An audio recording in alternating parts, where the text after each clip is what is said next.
Magandang gabi sa inyong lahat. Narito na naman ang panibagong kwento na inyong mapapakinggan.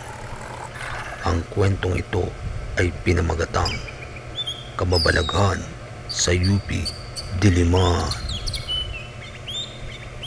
Ang malalawak na kalsada ay nilalamon ng dilim at ang mga punong kahoy ay tila may mga matang nakamasid sa bawat dumadaan. Ayon sa matatandang kuwento, hindi lamang mga estudyante ang gumagala roon, kundi maging ang mga nilalang mula sa nakaraan na may hindi natapos na misyon. Ang babaeng nakaputi sa sunken garden. Maraming estudyante ang nagkukuwento tungkol sa isang babae na madalas makita sa gitna ng sunken garden. Nakasuot siya ng mahabang damit na puti, tila galing sa panahon ng Kastila. Tahimik lang siyang nakatayo, nakatingin sa buwan. Kapag may lumapit, unti-unti siyang naglalaho na parang usok. May ilan namang nagsasabing naririnig nila ang mahinang pag-iyak bago siya tuluyang maglaho. Mga sundalong nawawala sa Academic Oval. Sa paligid ng Academic Oval, may mga gwardiya na minsan nakakakita ng mga aninong tila na kaka-uniforme ng sundalong Amerikano. Ang ilan daw ay nagmamartsa ng tahimik, habang ang iba ay nakaupo sa lilim ng puno para bang pagod na pagod. Kapag nilapitan, bigla na lang nagiging hangin ang kanilang anyo at nawawala sa paningin. Ang karwaheng itim sa may Quezon Hall. Tuwing sasapit ang kalalaliman ng gabi, may mga super ng taxi at jeep na nagkukuwento na nakakakita sila ng isang karwaheng itim na dumaraan sa tapat ng Quezon Hall. Walang kabayo, walang sakay, tila lumulutang lang ito sa hangin. Ngunit naririnig ang malakas na yabag ng kabayo at kalampag ng gulong. Kapag tinignan ng matagal, naglalaho ito na parang bula. Mga aninong nagsasayaw sa teatro. Sa loob ng isang lumang teatro sa kampus, may mga nakararanas na makarinig ng tugtugin mula sa lumang panahon, mga kundiman at himig na hindi na maririnig ngayon. Kapag sinilip ang entablado, may mga aninong nagkakapalitan ng sayaw, mga figurang hindi lubos makita ang mukha. Kapag binuksan ang ilaw, wala na sila at tahimik na uli ang paligid. Ang matandang guro sa silid-aralan sa ilang lumang gusali, may mga estudyante na nagsasabing nakakasalubong nila ang isang matandang lalaki na may dalang aklat at nakasuot ng barong Tagalog. Mahina ang kanyang boses, tila may tinuturo pa rin. Ngunit kapag paglalapitan para kumustahin, dahan-dahan ito nagiging usok hanggang sa maglaho. Kababalaghan sa kabuuan. Marami na ang nagtangkang mag-imbestiga kung bakit maraming kakaibang pang pangyayari sa UP Diliman.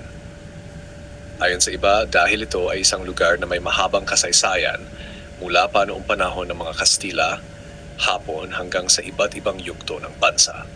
Ang mga nilalang na nagpapakita tuwing hating gabi ay tila mga gunita ng nakaraan, mga alaala na nag-iiwan ng baka sa kasalukuyan. Hanggang ngayon, hindi matigil-tigil ang mga kuwento ng mga estudyante, gwardiya at maging mga nagdaraan lamang. At kahit paulit-ulit itong marinig, nananatiling misteryo kung bakit ang mga nilalang mula sa iba't ibang panahon ay nagpapakita pa rin sa kampus na para bang nais ipaalala sa lahat na ang kasaysayan ay hindi kailanman tuluyang naglalaho. May mga estudyante at gwardiya na nakasaksi ng isang lalaking tila magsasaka, nakasuot ng lumang salakot, may hawak na gulok, at ang anyo'y parang mula pa noong panahon ng mga Kastila. Nakikita raw siya tuwing hating gabi sa hardin sa tapat ng Palma Hall. Tila nag-aalaga siya ng mga halaman na wala naman doon. Kapag may tumingin ng matagal, mapapansin na ang kanyang mga paa ay tila hindi lumalapat sa lupa. Ang mga mananayaw sa lagoon, sa bandang lagoon, may mga nagkukuwento na nakaririnig sila ng tunog ng kulintang at tambol sa kalagitnaan ng gabi. Kapag sinundan ng tunog, makikita ang mga figura ng kababaihan na nakasuot ng makukulay na saya, nagsasayaw sa paligid ng lawa. Ngunit ang kanilang mga mukha ay natatakpan ng manipis na belo. Sa isang kisap mata, kapag nilapitan, nagiging alon lamang sa tubig ang kanilang mga anyo. Ang kariton sa may Nara Residence Hall. May ilang naglalakad pa uwi mula sa klase o org meeting na nakarinig ng kalampag ng lumang kariton malapit sa Nara Residence Hall.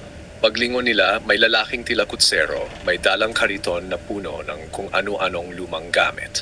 Hindi ito humihinto at dumaraan lang na parang hindi napapansin ang mga tao. Ang kakaiba, walang aninong naiwan ang kariton sa liwanag ng poste. Ang babaeng may abaniko sa bahay ng alumni. Sa bahay ng alumni, may nagsasabing nakikita nila ang isang babaeng nakabarot saya, hawak ang isang abaniko at nakaupo sa isang antigong bangko na wala naman sa aktwal na lugar. Nakangiti lamang siya pero hindi kita ang kanyang mga mata. Kapag may dadaan, nagbubukas ang kanyang abaniko at kasabay nito'y mawawala ang kanyang anyo. Ang boses ng mga estudyanteng nawawala sa ilang gusali, partikular sa mga lumang pasilyo, may mga nakaririnig ng tila talakayan, mga boses ng estudyanteng nag-aaral, nagtatanong at nagtatawanan. Ngunit kapag sinilip ang silid, ito'y bakante.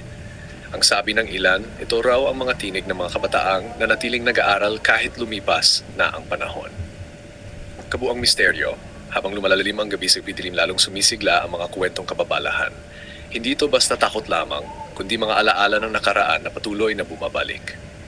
Ang kampus ay tila isang aklat ng kasaysayan at ang bawat nilalang na nagpapakita ay isang pahina na muling nabubuksan tuwing sasapit ang hating gabi. Maraming estudyanteng nakatira sa Kalayaan Residence Hall ang nagkukwento tungkol sa isang batang biglang sumusulpot sa pinakahuling bahagi ng pasilyo. Nakaputing kamiseta at maikling salawal, wala man lang sapin sa paa. Nakikita siyang naglalaro ng holen mag-isa. Kapag may lumapit para lapitan siya, bigla itong tatakbo papunta sa dingding at maglalaho na lang na parang usok. Ang kababaihang nasa bintana ng ilang residence hall. Sa ilang residence hall, may mga residente na nakakasaksi ng figura ng isang babae na tila nakasilip sa bintana tuwing 2:00 ng madaling araw. Nakadungaw siya, nakahawak sa kurtina, nakatingin sa labas. Ngunit kapag sinilip ang kuwarto kung saan siya nakikita, madalas ay bakante ito. Ang iba raw ay nakakarinig ng mahinang awit ng lullaby bago ito tuluyang maglaho. Ang mga yabag sa Nara Hall. Sa Nara Hall, kahit matagal na itong isinara, may mga guwardiya na nakaririnig ng mabibigat na yabag na para bang may naglalakad sa ikalawang palapag. Minsan, parang isang grupo ang nagmamartsa at minsan naman ay isang tao lang. Kapag aakyatin ng bantay ang palapag, tumitigil agad ang mga yabag at ang paligid ay biglang nagiging malamig. Ang aninong nakabarong sa Melchor Hall. Sa Melchor Hall, lalo na sa mga pasilyong malapit sa lumang laboratorio, may sinasabing figura ng isang lalaking nakabarong na naglalakad na tila abala sa isang klase. May dala itong aklat at minsan ay naririnig ang pagbukas ng pinto kahit walang dumaraan. Kapag sinundan ng tunog, makikita ang figura ng lalaki sa dulo ng pasilyo, pero naglalaho ito sa mismong pintuan. Ang boses na bumubulong sa Sampaguita Residence Hall. May mga estudyante sa Sampaguita Residence Hall na nakararanas ng bulong sa gabi.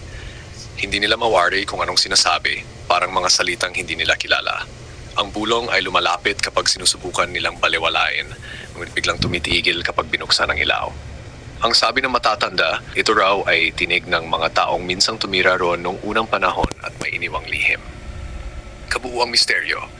Sa mga dormitoryo at pasilyo ng UP Diliman, hindi lamang alaala ang nananatili, parang mismong kaluluwa ng kasaysayan ang nakapirmi roon. Sa bawat yapak, sa bawat katahimikan ng ating gabi, may mga nilalang na tila nagpapaalala na ang campus ay hindi lamang lugar ng pag-aaral, kundi tahanan din ng mga di maipaliwanag na kababalahan. Abangan ang mga susunod na mga kwento dito lang sa KLTV Kwentong Kababalaghan. Maraming salamat po sa inyong pakikinig.